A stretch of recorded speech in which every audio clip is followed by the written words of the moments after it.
न जाने कितनी उपाधियां, कितने अहंकार अविद्या माया के कारण जन्म से ही प्राप्त हैं।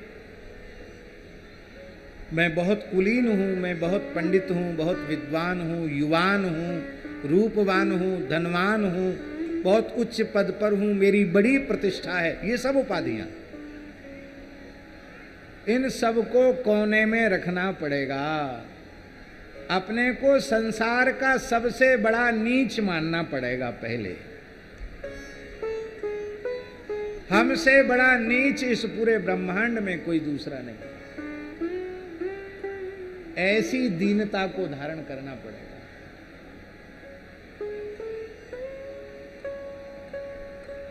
कहने में क्या खर्च लगता है, हम भी कहेंगे हमने अपने आप को ऐसा मान लिया। जिस क्षण हम अपने आप को ऐसा मान लेंगे, उस समय इतनी अद्भुत क्षमाशीलता हमारे भीतर आ जाएगी, इतनी अद्भुत तितिक्षा हमारे भीतर आ जाएगी, सहन क्षमता हमारे भीतर प्रकट हो जाएगी कि कोई 1000 लाख गाली दे और 1000 जूता मारे, थूक दे हमारे ऊपर, लघुशंका कर दे हमारे ऊपर, और भी अपमान के जितने बड़े बड़े तरीके होते हैं, उन तरीकों को अनेकों बार करे तो भी मन में तनिक भी कष्ट नहीं होगा, अपमान की अनुभूति नहीं होगी। यह बात उसी समय मन जीवन में उतर जाएगी जिस क्षण कोई साधक मान लेगा कि इस संसार का सबसे बड़ा नीच मैं हूं, सब उच्च हैं, सबसे भारी नीच मैं हूं। ये स्वीकार करते ही वृक्ष के जैसी सहनशीलता, तरोरपि सहिष्णुना, तरोह अपि है, वृक्ष की से नहीं, वृक्ष से भी अधिक सहनशीलता।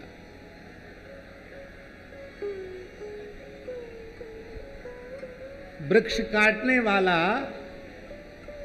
पैदल चल के आया, गर्मी में परेशान था, तो सोचा थोड़ी देर छाया में सुस्ता लूं, तब काटना शुरू करूं। तो जिस वृक्ष को काटने का संकल्प लेकर आया था, उसी वृक्ष की छाया में बैठकर सुस्ताने लगा, पर उस वृक्ष ने उसे अपनी छाया देने से मना नहीं किया, अपने परिपक्व फल देने से भी मना नहीं किया, अपनी शीतल छाया देने से मना नहीं किया, अपितु उसको दिया। दिया ही नहीं, इतते बेपाहन हनत और उतते बेफल देत। इधर से पत्थर चलाया गया, उधर से मीठे मीठे आम के फल हमको दिए गए, सुमिष्ट फल दिए गए। तरोरपि सहिष्णुना, ये कीर्तन करने वाले की दूसरी शर्त है। और तीसरी शर्त है अमानी हो जाना।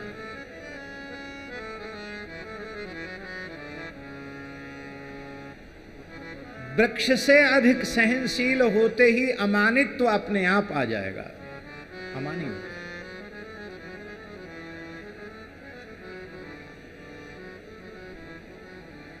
विनय पत्रिका में गोस्वामी जी ने एक जगह कहा है, महाराज जी कि हे प्रभु क्या करें, मेरी बड़ी दुर्दशा है, 2 बुराइयां हमारे भीतर से जा ही नहीं रही हैं, हमने बहुत कोशिश कर ली, आप कृपा करो तो ये चली जाएंगी। राम जी ने पूछा, तुलसीदास जी कौन सी बुराई?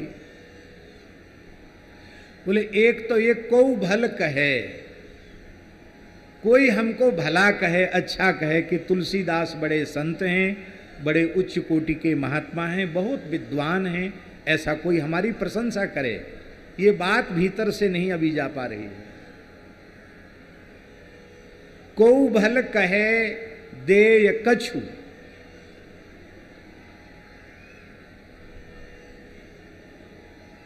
कुछ हमको दे, फल फूल ही भेंट करे,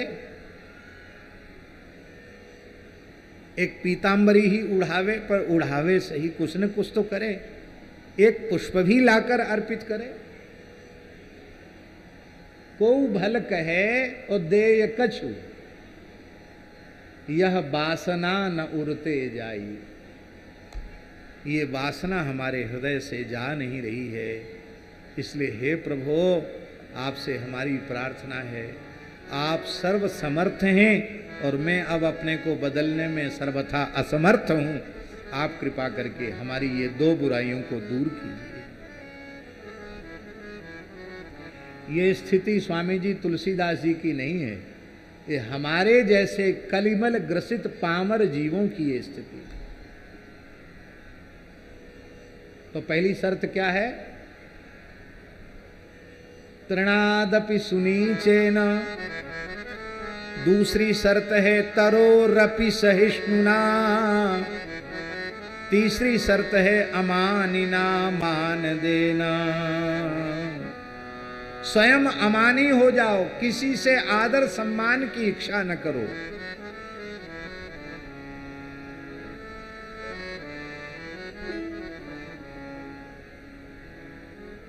गीता वाटिका गोरखपुर के परम रसिक परम सिद्ध संत पूज्यपाद श्री राधा बाबा जी महाराज, वे अपने बचपन में बहुत बड़े क्रांतिकारी रहे। देश के स्वतंत्रता संग्राम में उन्होंने भाग लिया था और अंग्रेजों के द्वारा पकड़े गए और इतना भयंकर अंग्रेजों की क्रूरता का वे शिकार हुए कि राधा बाबा के जीवन चरित्र को आप पढ़ें तो आप पढ़ नहीं पाएंगे, इतनी क्रूरता अंग्रेजों ने उनके साथ की कि ये अपने साथियों का भेद बतावे। गरम गरम खौलता हुआ पानी ऊपर से डाल करके छाती के ऊपर से जूते पहनकर गोरे लोग कूद गए छाती पर। क्या क्या नहीं किया, वर्णन करने की आवश्यकता नहीं। और एक बार तो ऐसी स्थिति आ गई, वे घंटों तक बेहोश पड़े रहे। जब होश आया तो उन्होंने कहा कि क्या ब्राह्मण कुल में जन्म इसी तरह बेमौत मरने के लिए हमने लिया है क्या? भगवान शिव के प्रति उनका अनुराग था। भगवान शिव को पुकारा, प्रभु क्या ऐसे ही मरने के लिए हम पैदा हुए हैं क्या? अब इससे अधिक अब सहन नहीं हो सकता, अब तो मृत्यु होगी ही। क्या इसी जेल में मरना पड़ेगा? भगवान शिव पार्वती उनके सामने प्रकट हो गए और कहा, चक्रधर अब तुम सन्यास ग्रहण कर लो, राष्ट्र के प्रति तुम्हारी जो सेवा होनी थी वो संपन्न हो। तब बाबा ने सन्यास ग्रहण किया।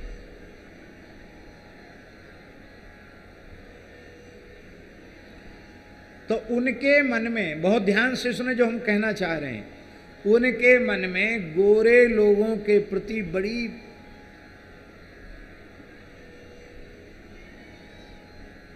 प्रतिशोध की भावना थी। ऐसा समझें, सीधे शब्दों में कहें, अरे भाई जिसके द्वारा इतना अपमान, इतना तिरस्कार हुआ हो, उसको देख के तो कुछ न कुछ मन में भाव उथल पुथल होगी कि नहीं होगी? उस समय देश स्वतंत्र नहीं हुआ था, बाबा ने सन्यास ले लिया था। पर जहाँ कहीं गोरी चमड़ी वाले गोरे अंग्रेज उनको दिखाई पड़ते तो उनको वो सब याद आ जाती, तो उनको भीतर से रोष उत्पन्न होता था और इसे उन्होंने अपने सन्यास धर्म में कचाई माना। सन्यासी को तो सब में ब्रह्म दृष्टि रखनी है, सर्वम खलविदम ब्रह्म, इसमें शत्रु मित्र का भेद कहाँ, सब में परमात्मा दर्शन करना है। और श्री राधा बाबा कलकत्ते में गंगा के किनारे भिक्षुकों के बीच में बैठने लग गए, केवल अपमान सहन करने का अभ्यास करने के लिए। और निरंतर भिखारियों ने पहले अपमान किया, मारपीट तक हो गई, आप कुछ नहीं बोले। अंग्रेजों ने अपमान किया, उनकी घुटी हुई चांद पर डंडा मार के अंग्रेज चला गया सिपाही। बाबा शांत बैठे रहे। होते होते होते होते एक दिन की बात है, एक गोरा सिपाही आया और बाबा शांत भाव से बैठकर ब्रह्म चिंतन कर रहे थे और उसने खखार करके अपना कफ थूक बाबा के यहाँ खोपड़ी पर थूक दिया, थू ऐसे कर दिया। और थूकने के बाद बड़ी क्रूरता पूर्वक उनकी ओर देखकर हंसने लगा, ठहाका लगाकर हंसने लगा। बाबा मुस्कुराए और बाबा ने कहा, अब चाहे थूको और चाहे मूतो, अब हम आपको पहचान गए हैं, काली चमड़ी में भी आप ही हो और गोरी चमड़ी में भी आप ही हो, आपको छोड़कर इस संसार में दूसरा कोई है ही नहीं। प्रभु, हम आपको पहचान गए हैं, आप कैसा भी व्यवहार करें अब हमारे मन में रंज होने वाला नहीं है। जब इस प्रकार से अपने आप को उन्होंने तोल लिया तो उठकर वहां से चले। हम चाहे जितने बड़े महात्मा बन जाएं और चाहे जितने चेला चेली हो जाएं, चाहे जितनी प्रतिष्ठा हमें मिल जाए, ऐसी अवस्था जब तक ईमानदारी से हमारी नहीं आई है तब तक न तो ज्ञान का उदय होने वाला है न भगवत प्रेम का उदय होने वाला है।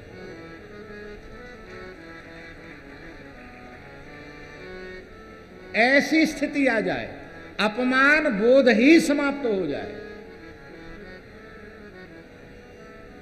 भेष तो हमने भी बहुत अच्छा महात्मा का बनाया है,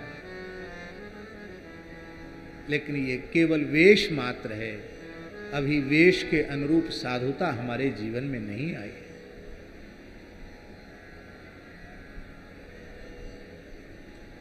अमानिना, अमानी हो जाओ,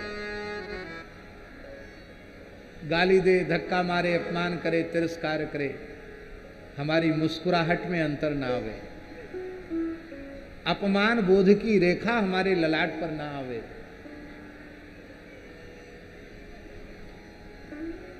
चलो यहां तक तो कैसे भी पहुंच ही जाएंगे। कई लोग बहुत अच्छी नकल कर लेते हैं, हो सकता नकल कर लें, अभिनय कर लें, लेकिन आगे की बात और कठिन है। मान देना, सम्मान चाहे नहीं और इस प्रकार का बिना कारण के अपमानजनक व्यवहार करने वाले का हम आदर करें, उसकी पूजा करें, उसको प्रणाम करें। भैया आप बहुत बड़े मेरे हितैषी हो, आपने बड़ी कृपा की है, आप बहुत अच्छे हो, उसका आदर करें, उसको प्रणाम करें। इतना जीवन में आ जाए तो कीर्तनीय सदा हरि, और इस अवस्था में पहुंचकर कीर्तन करोगे तो कीर्तन कीर्तन नहीं संकीर्तन बन जाएगा। नैनम गलदश्रुधारया वदनं गदगद रुद्धया गिरा पुलकैर्निचितं वपुः कदा तव नाम ग्रहणे भविष्यति। हे श्री युगल किशोर जी, ये जो कुछ बढ़िया बढ़िया बात हम लोग बोल रहे हैं, सुन रहे हैं, कह रहे हैं, ये हम लोगों के जीवन में कब आवेगी? इसके लिए हृदय से व्याकुल होना, भगवान से हृदय से प्रार्थना करना।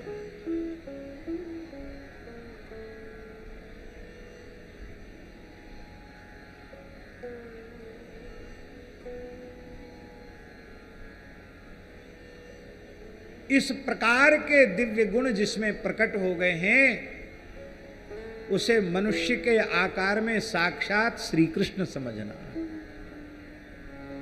उसे मनुष्य के आकार में साक्षात युगल किशोर समझना, उसे मनुष्य के आकार में साक्षात राम जी समझना। वो मनुष्य नहीं है।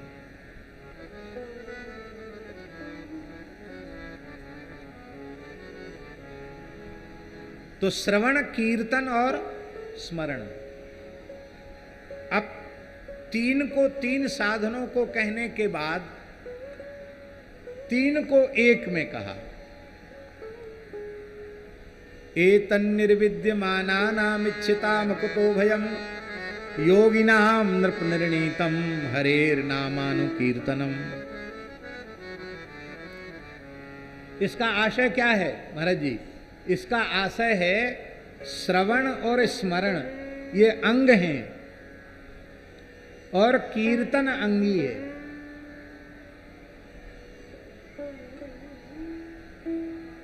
समझ गए नहीं समझे? अंग अंगी भाव में अंगी ही प्रधान होता है। अरे ये हमारे अंग हुए कि नहीं, और हम स्वयं अंगी हुए।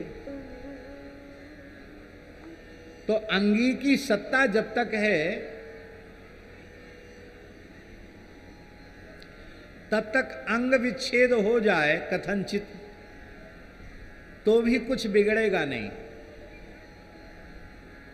किसी किसी का दुर्घटना में हाथ कट जाता है तो बिना हाथ के भी जिंदा रहते हैं कि नहीं रहते?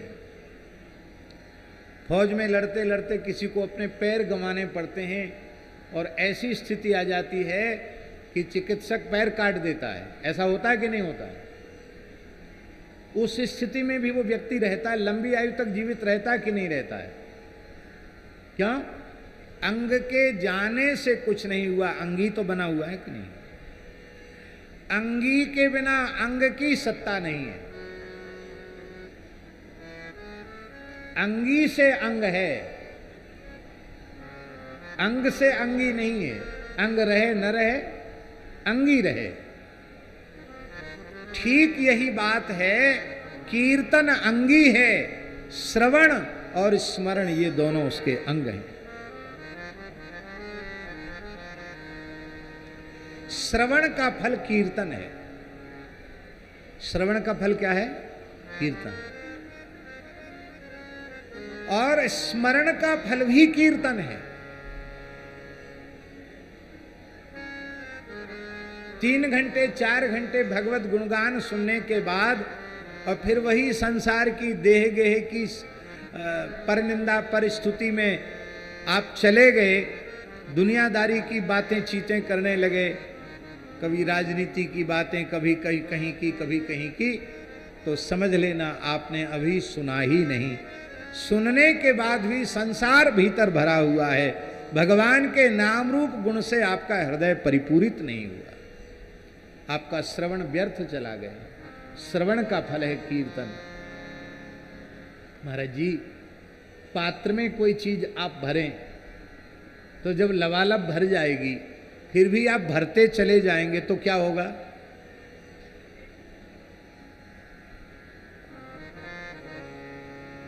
श्रवण क्या है? जिनके श्रवण समुद्र समाना, कथा तुम्हारी सुभग सरना, भरहि निरंतर होहि न पूरे, तिनके उर तुम कह गृह रूरे, तिनके उर तुम कह गृह रूरे। इतना सुनो, इतना सुनो, इतना सुनो कि सुनने के बाद जब वाणी प्रस्फुटित हो, वाणी मुखरित हो, तो भगवत भागवत चर्चा के अतिरिक्त एक शब्द भी वाणी से न निकले। यह है श्रवण का फल। श्रवण का फल है कीर्तन, और स्मरण का फल भी कीर्तन है। देखिए, श्रवण करता जितनी देर सुन रहा है उसको लाभ है,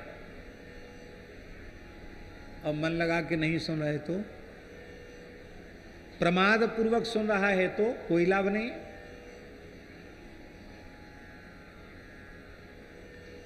एक महात्मा ने बहुत अच्छी बात कही,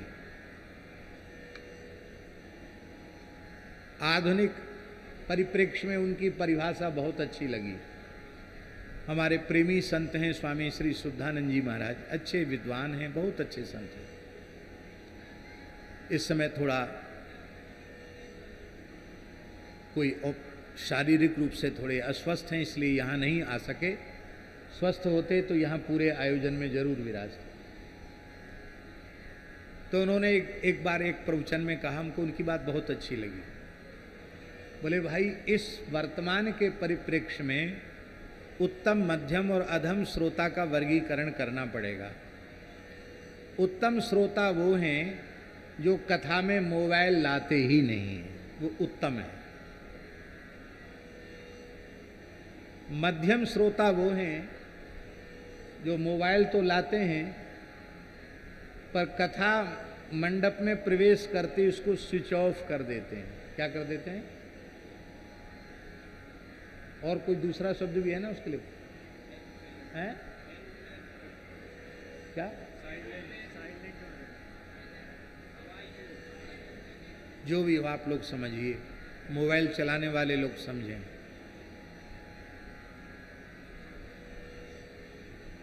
वो मध्यम है। और अधम कौन है? जो कथा में ही मोबाइल देखते हैं, चलाते भी हैं, फिर कहते हेलो, अरे हेलो। बोले वो अधम हैं। ऐसे अधम लोगों को कथा मंडप में प्रवेश ही नहीं मिलना चाहिए।